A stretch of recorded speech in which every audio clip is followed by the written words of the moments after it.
નમસ્કાર. નવપ્રવાહ ગુજરાત ન્યૂઝમાં આપનું હાર્દિક સ્વાગત છે. જાગૃત નાગરિક મંચે સંસ્કારી નગરી વડોદરાના વિવિધ સંગઠનોના નેતાઓનું એક જૂથ છે જે સમાજના વિવિધ પાસાઓ પર કામ કરે છે. આ વર્ષે અમે સાર્વજનિક ગણેશોત્સવને આપણી પરંપરાઓ સાથે જોડવાનો સંકલ્પ કર્યો છે. જો કે શ્રી બાલ ગંગાધર લોકમાન્ય તિલક દ્વારા 1893માં એટલે કે 130 વર્ષ પહેલાં પુણે શહેરમાં સાર્વજનિક ગણેશોત્સવની શરૂઆત કરવામાં આવી હતી, જે અંગ્રેજો સામેની સ્વતંત્રતા સંગ્રામમાં ખૂબ જ અસરકારક સાબિત થઈ હતી. ત્યારથી જ આજ સુધી સાર્વજનિક ગણેશોત્સવોએ સામાજિક સંવાદિતાના પ્રોત્સાહન આપવામાં અને યુવા પેઢીમાં દેશભક્તિ અને ઉત્સાહ જગાડવામાં મુખ્ય ભૂમિકા ભજવી છે. પરંતુ છેલ્લા 1-2 દાયકામાં ઉત્સવમાં જોવા મળતી દુષ્ટતાઓ વિશે સમાજને જાગૃત કરવા અને ઉત્સવના આયોજકો અને ભક્તોને સનાતન પરંપરાઓ અનુસાર ઉત્સવ ઉજવવા માટે પ્રોત્સાહિત કરવા માટે આ વર્ષે અમે સાર્વજનિક ગણેશોત્સવમાં આપણી પરંપરાઓને પુનર્જીવિત કરવા માટે એક અનોખી સ્પર્ધાનું આયોજન કરવામાં આવ્યું હતું. પ્રથમ ઇનામ 25,000, દ્વિતીય ઇનામ 20,000 અને તૃતીય ઇનામ 15,000. 5 મંડળોને 5,000 લેખે પ્રોત્સાહક ઇનામી રકમ આપવામાં આવશે. નવપ્રવાહ ગુજરાત ન્યૂઝ, હિના પંડ્યા. नमस्कार, जय श्री कृष्ण। मेरा नाम यशस्विनी टेम्बे है और जागरूक नागरिक मंच की मैं फाउंडर मेंबर हूँ। हम 16 एक संस्थाओं ने मिलकर ये मंच शुरू किया है। इसलिए शुरू किया है कि सब लोग मिलकर अगर हम काम करते हैं तो हम ज़्यादा लोगों तक पहुँच सकते हैं। अब शुरुआत में ही हमने सोचा कि भाई गणेशोत्सव की स्पर्धा हम लोग करेंगे।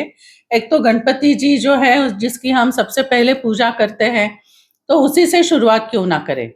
हमारी जो संस्कृति है, बहुत सारे लोगों को लगता है कि हम हमारी संस्कृति को छोड़ के बहुत सारे काम कर रहे हैं, जैसे कि गणपति जी का ध्यान, वो क्या गणपति अथर्वशीर्ष में जैसे वर्णन किया है वैसा होता है? उसका आकार वैसे होता है? वो जिससे मट्टी से बनाते हैं, क्या वो मट्टी उस तरीके की होती है? उसका जो डेकोरेशन होता है, उसमें जो गतिविधियां होती है, जो आरती होती है, ये सारी और बहुत सारे और मतलब 10 पैरामीटर्स हम लोग रखे हैं कि जिसके ऊपर ये स्पर्धा का निकष हम लगाएंगे, जिससे कि हम हमारी संस्कृति के सबसे करीब हो, हमारी संस्कृति एक अच्छी दिशा में चले एंड ये सारी बातें मैक्सिमम लोगों तक पहुंचाने के लिए गणेश मंडल हमारा साथ सहकार दे। जितने भी गणेश मंडल है, हम सभी से अनुरोध करते हैं कि आप हमारी जो एक गूगल लिंक है एंड 5 फोन नंबर्स हम लोग दे रहे हैं, तो आप गूगल लिंक पर क्लिक करके हमारे साथ रजिस्टर कर सकते हैं कि भाई आपका गणेश मंडल है और आप हमारी स्पर्धा में शामिल होना चाहते हैं। उसमें कोई दिक्कत आती है तो जो 5 नंबर हम दे रहे हैं, उस 5 नंबर पर आप फोन करके हमें संपर्क कर सकते हैं। इससे हम लोग ज़्यादा से ज़्यादा लोगों तक पहुंचकर हमारा जो संस्कृति का एक अच्छे दिशा में लेके जाने का प्रयास है, उसमें सफल हो सकते हैं। धन्यवाद। नमस्ते सबको, जय श्री राम। इसका विचार हमें क्यों आया?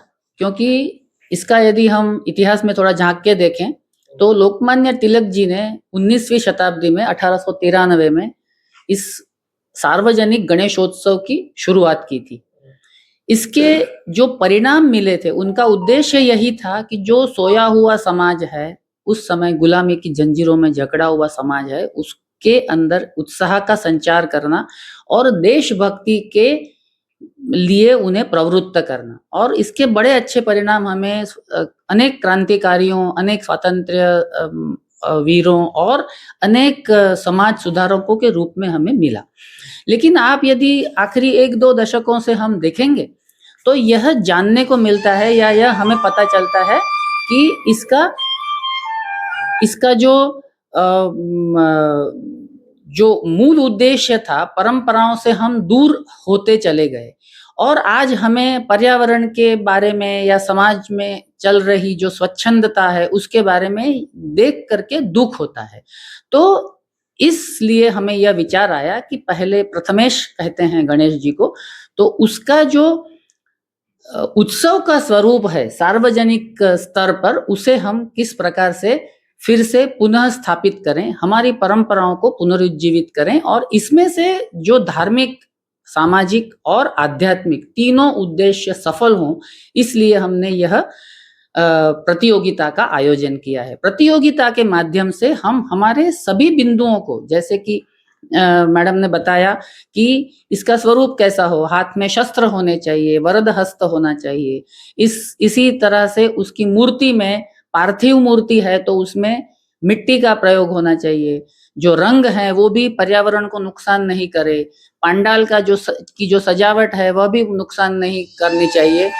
तो यह सब चीजें हम लोग इसके अंदर आपके माध्यम से लोगों तक पहुंचाना चाहते हैं। हमें इसका यह सबसे बड़ी बात यह है कि यह निशुल्क है।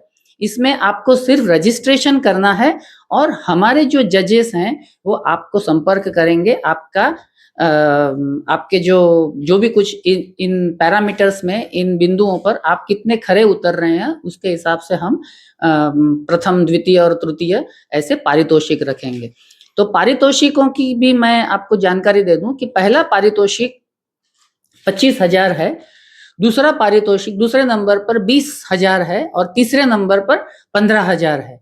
और जो उसके अलावा किसी एक बिंदु के ऊपर बहुत ही अच्छा हमें लगता है कि कोई समाज में कुछ प्रेरणादायक कोई कार्य किसी उत्सव समिति ने किया है तो हम उन्हें कंसोलेशन प्राइज, मतलब कि प्रोत्साहक इनाम भी हम देने वाले हैं।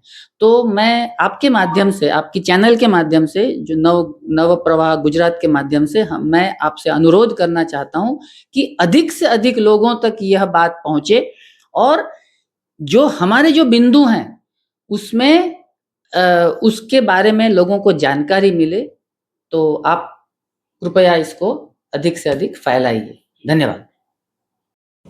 जागृत नागरिक मंच જે રચના થઈ છે એ અલગ અલગ સંગઠનો જે સમાજની ચિંતા કરતા, સામાજિક, આર્થિક કચરાયેલો વર્ગ હોય, આ બધાની ચિંતા કરતા અલગ અલગ સંસ્થાઓ એકત્ર થઈ અને આ જાગૃત નાગરિક મંચ નામની એક નોન રજિસ્ટ્રેશન એક સંસ્થા બનાવેલી છે। આનો મુખ્ય ઉદ્દેશ અત્યારે એ છે કે સાંપ્રત અત્યારે સમાજમાં જોવા જઈએ તો ભારતની જે પરિસ્થિતિ છે અત્યારે એ પરિસ્થિતિને અનુકૂળ અનેકતામાં એકતા આ વિષય પર આપણે થોડુંક વજન આપી શકીએ। મૂળભૂત ભારતીય સંસ્કૃતિને અનુરૂપ આપણા જે ઉત્સવો છે તે ઉજવાય। વડોદરા શહેર સાંસ્કૃતિક નગરી તરીકે ઓળખાય છે, તો સાંસ્કૃતિક નગરીમાં ઉજવાતા ઉત્સવ પણ સંસ્કૃતિ સાથે જોડાયેલા હોય। વિવિધ પ્રકારના વાદ્યો ઉપયોગ થતા હોય છે ગણપતિ મંડળો, વિવિધ પ્રકારના ગીતો જે સાંસ્કૃતિક રાષ્ટ્રવાદ સાથે જેને કોઈ મેળ ન ખાતો હોય, ધાર્મિકતા સાથે કોઈ મેળ ન ખાતો હોય, એવી રીતે એક જાતનું એક દૂષણ આવી ગયું છે જેને આપણે ડીજે સિસ્ટમમાં કહીશું તો પણ ચાલશે। એ દૂષણની અંદર કેટલાક ગીતો એવા હોય છે કે આપણે આપણા પરિવાર સાથે એને સાંભળી ન શકીએ। તો આ બધા જે કુવિચારો જેવા જે કેટલાક શબ્દોના અર્થના અનર્થ હોય છે આવા ગીતો વાગતા હોય છે। પછી જે મૂર્તિની વાત કરી તે પર્યાવરણ બચાવો, પછી આપણે વાતો તો ઘણી બધી, તો નાગરિક કર્તવ્ય માનીને જેના જે કંઈ નિયમો એને ફોલો કરીએ, આપણે રાષ્ટ્રવાદના મુદ્દા પર પણ આપણે એને ફોલો કરીએ અને એ જ રીતે તમામ આખા બધા જે ગણપતિ મંડળો છે એ મંડળોની અંદર કોમ્પિટિશન એક રાખવામાં આવે કે ભાઈ સારામાં સારું સાંસ્કૃતિક, રાષ્ટ્રવાદ, ધાર્મિકતા તરફ અને કયું મંડળ આમાં જઈ રહ્યું છે ત્યાં પ્રતિયોગિતા દ્વારા એક પ્રસ્થાપિત કરી શકાય અને એના થકી મંડળોમાં અવેરનેસ આવે। કેટલાક મંડળો આ રસ્તા પર જવા માટે મક્કમ હોય પરંતુ કોઈ વિચાર ન મૂક્યો હોય થાય, એના માટે આ એક પ્રેસ કાર્યક્રમોનું આયોજન કરેલ છે અને એમાં આપ સૌનો જે